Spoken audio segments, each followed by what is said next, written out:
तोहके भूले खातिर लबजी रे खेल दिन रात पबजी रे ओखिया जागता निक न लागता ओखिया जागता निक न लागता और खाना रोटी सब्जी रे तोहके भूले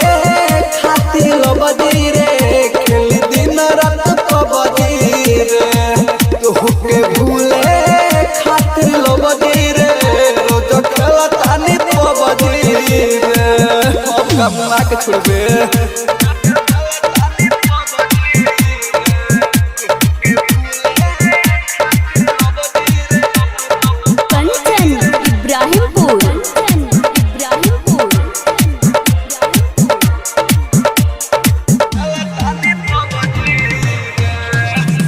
भरवा घरवा छोड़ी रही बहरा रे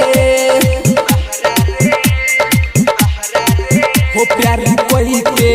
धोखा दी होले जखम गहरा रे हो दिन भरवा घरवा छोड़ी रही बहरा रे हो प्यार कोई के धोखा दी होले जखम गहरा रे सुन तोरा चक्कर में पिटता रे बाबूजी रे तोहके भूले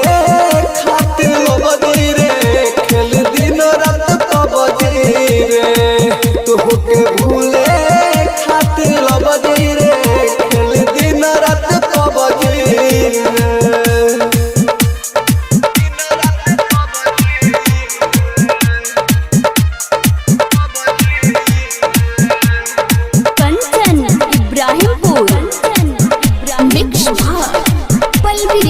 स्टूडियो मठिया मोड़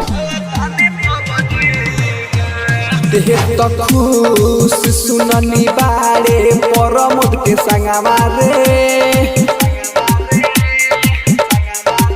हुआ के देखू रोज पीले बिसकिया रमावा रे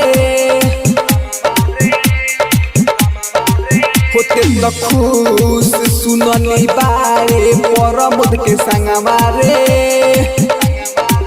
हुआ के देखू रोज पीले बिसकिया रमावा रे